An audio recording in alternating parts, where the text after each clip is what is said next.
Chapter 1। बारिश के शहर में वापस आया वो। मुंबई का समुंदर कभी खामोश नहीं होता, लेकिन उस रात हवा भी रुकी हुई थी, जैसे शहर ने अपनी सांसें थाम ली हो। कोरिया, मीरा अपने बालकोनी में खादी थी। बारिश के बूंदे उसके हाथों पर गिर रही थी और समुंदर के पार कहीं कोई पुरानी याद हंसी कर रही थी। 6 साल बीत गए थे।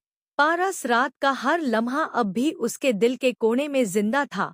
उसकी आंखें, उसका टच और उसका एक लफ्ज, तुम मेरी हो।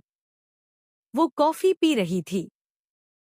बारिश की बूंदें विंडो पे गिर यूं टिम टिम की आवाज कर रहे थे। मीरा को वैप्स कल सुबह मुंबई जाना है, जहां से वो कोरिया आई है। उसने टिकट्स बुक किया ली थी। तभी वो बैठे बैठे नींद में चली गई, जैसे कहीं से वो आवाज दोबारा लौट आई हो। आरव। वही नाम जिसे सुनते ही उसके दिल की धड़कन तेज हो जाती थी। वही इंसान जिसे वो बाख नहीं पाई थी, चाहे कितनी भी दूर भागी। दूर से एक ब्लैक कार रुकती है। रेनड्रॉप्स विंडशील्ड पे गिरकर उसका चेहरा धुंधला बनते हैं। वो उतरता है। डार्क ग्रे कोट, भीगती रात और वो मुस्कान जिसमें हमेशा कुछ डेंजरस छिपा होता था। बिल्डिंग के लॉबी में उसके कदम गूंज उठते हैं। लिफ्ट का बटन दबाकर उसने मिरर में खुद को देखा। थोड़ा ज्यादा ताक हुआ, थोड़ा ज्यादा कमीना। और फिर वो हंस पड़ा। लगता है मीरा ने अब तक अपना दार बदला नहीं, अब भी डरती हो। बेल बजती है। मीरा का दिल चाक जैसा कांपा। उसने पीपहोल से देखा और समुंदर एक बार फिर बह गया। आरव, उसने हिचकिचट से कहा, तुम यहाँ क्या? वही करने आया हूँ जिसमें मैं हमेशा अच्छा हूँ। उसने दूर के फ्रेम पे हाथ रखा, तुम्हें याद दिलाने कि तुम मेरी थी और अब भी मेरी हो। मीरा ने पीछे हटना चाहा, लेकिन उसकी आंखों में कुछ था। डर और सुकून दोनों। जैसे खुद से लड़ रही हो, पर हर बार हार जाती हो। आरव, प्लीज, मुझे अकेला छोड़ दो। मैं कभी छोड़ता नहीं, मीरा। उसकी आवाज में बारिश के जैसी ठंडक थी। सिर्फ रुक जाता हूँ जब तक तुम खुद बुलाओ। और शायद उसने आरव को बुला लिया था, अपने खौफ से, अपनी यादों से, अपनी तन्हाई से।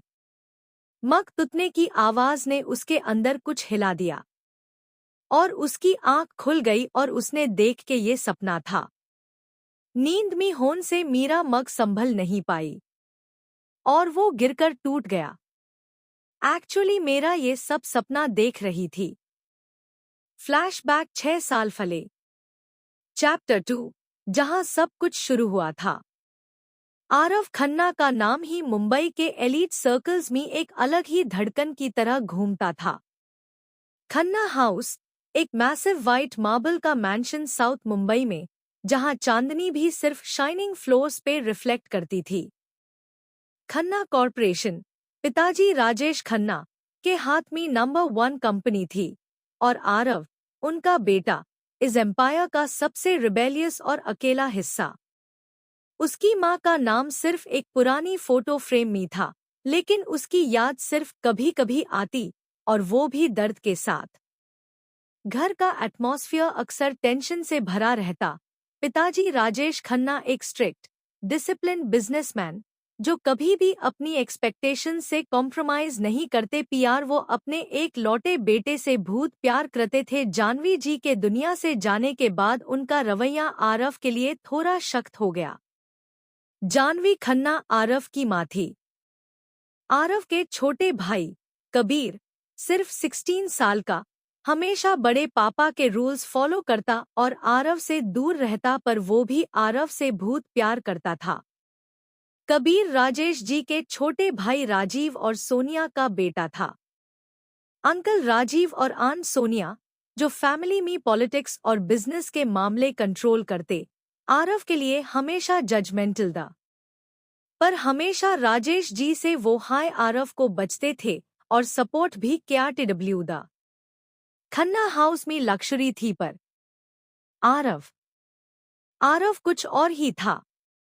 आरव अभी समझ नहीं पा रहा था। आरव CLG के दिनों से ही अपना एक अलग ही खौफ बना के रखा था जो घर वालों को नहीं पता था। जब भी उसका कोई कांड घर में पता चलता तो डैड और आरव के बीच बेस्ट आई थी। उसके बाद आरव घर से BHR क्लब में हाई मिलता राघव के साथ। राघव उसका बेस्ट फ्रेंड और कॉलेज का पार्टनर इन क्राइम उसके साथ था। क्लब जाना, दुनिया भूल जाना, ये आरव का एस्केप था। उस रात खन्ना हाउस में फिर एक यूजुअल फैमिली आर्ग्यूमेंट हो रहा था। आरव, पढ़ाई में नंबर कम है और बिजनेस में इंटरेस्ट 0। तुम्हारे लिए ये एम्पायर मैटर करता है या नहीं? पिताजी राजेश का गुस्सा। पापा, मैं अपनी लाइफ अपने हिसाब से जीता हूं। और बिजनेस? मुझे बस अपनी दुनिया में जीने दो। आरव का काम और कोल्ड रिस्पॉन्स। आरव ने पिताजी की तरफ देखा, उन आंखों में रिबेलियन और छोटी सी चुपती हुई दर्द की झलक। और फिर वो घर से BHR निकल गया। उसने कार की तरफ कदम बढ़ाए और हवा से बैटन करने लगा। क्लब में लाइट्स नियॉन के जैसे ब्लिंक कर रही थी। हर बीट का वाइब्रेशन आरव के चेस्ट और लिम्स में गूंज रहा था। स्मोक, परफ्यूम और अल्कोहल का मिक्स और क्राउड का केओस, सब कुछ एक हिप्नोटिक ब्लर बन रहा था। आरव ने ग्लास उठाया, डीप इनहेल किया और थोड़ी देर के लिए सिर्फ वो और म्यूजिक दा। फिर उसने फील किया एक अजीब सी हीट, थोड़ी गरम सी सेंसेशन। आरव के इंस्टिंक्ट्स हमेशा शार्प दा और अब उन्होंने फ्लैग रेज कर दिया, कुछ गलत है। उसने ग्लांस मारा, एक लड़की जो शायद उसे पहले देखी थी, मुस्कुराते ह्यू ड्रिंक उसके पास ला रही थी। उसके हाथ का सटल हेजिटेशन, उसकी आइज में शायद एक हिडन इंटेंशन। आरव को सब समझ आ गया। इंटरेस्टिंग, आरव के लिप्स के कॉर्नर में एक स्मर्क आया। लड़की के मुस्कान में हल्की सी पैनिक आई। आरव ने ग्लास धीरे से पुश किया और राघव की तरफ ग्लांस मारा। चलो निकलते हैं, आरव ने लो वॉइस में कहा। राघव ने साइलेंट नोट किया और दोनों क्लब से बाहर निकल गए। आरव के अंदर एक बर्निंग अलर्टनेस थी, कोई भी गलत मूव और उसने सिचुएशन कंट्रोल में ले लिया होता।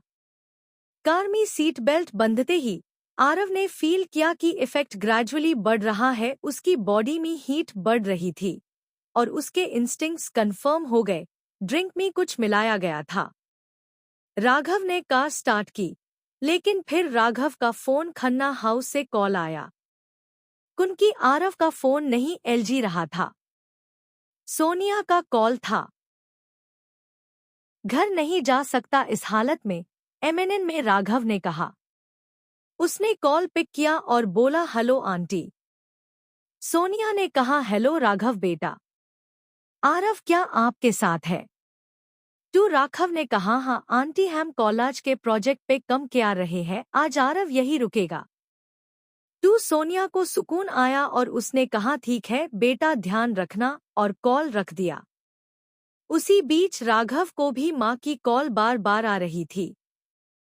राघव के पिताजी नहीं थे और माँ शीतल त्रिवेदी अकेली ही थी घर PR। उन्होंने अकेले ही एक छोटा बिजनेस बना रखा था और अपना जीवन गुजर रही थी। आरव में कहा, प्राइवेट अपार्टमेंट में छोड़ दो, आज मैं वही रहूंगा। राघव ने साइलेंट नोट किया और जल्दी में आरव को उसके प्राइवेट अपार्टमेंट के गेट तक छोड़ दिया। आरव ने मुस्कुराया, डेंजरस कॉन्फिडेंस के साथ, मैं अंदर चला जाऊंगा, तुम जाओ घर। राघव ने बस एक शॉर्ट नोट किया और फिर कार में से निकल गया। आरव ने जैसे हाई गेट खोला और अंदर कदम रखा, एक सडन बम्प और एक लड़की से टकरा गया। दोनों के आंखें एक दूसरे से मिली, लाइट्स का रिफ्लेक्शन उनके चेहरे पर डांस कर रहा था। आरव के अंदर एक शार्प अवेयरनेस अलर्ट हो गई और लड़की का एक्सप्रेशन, शायद सरप्राइज, शायद शॉक्ड। और यही मोमेंट आरव के लिए एक नया ट्विस्ट शुरू होने वाला था। चैप्टर 3। First meeting. आरव ने मीरा को देखा, उसकी काली मोती मोती आंखों में खो गया। आरव नशे में था। डाग भी अपना काम किया रही थी, आरव की बॉडी जल रही थी, और ऊपर से इतनी प्यारी लड़की जो टकराने से उसकी बहू में थी। आरव की पकड़ मीरा पे कसती जा रही थी। मीरा अब भी सिर्फ 18 साल की थी। मीरा 5.2 फीट छोटी, पतली, सिंपल और शाय लड़की। काली मोती आंखें, सुंदरता की मूरत, और वो इनोसेंस जो केओस के सामने भी अपना सेल्फ रखती हो। आरव ने उसके आंखों में एक अलग क्यूरियोसिटी देखी, और जैसे ही उनकी नजर मिली, आरव का दिल एक पल के लिए रुक गया। वो अट्रैक्ट हो रहा था, उसकी सॉफ्ट कमर पे हाथ चला रहा था। वहीं मीरा का भी हाल अलग था, वो डरी हुई थी, सहम गई थी। उसने पहले ऐसा कुछ नहीं महसूस किया था।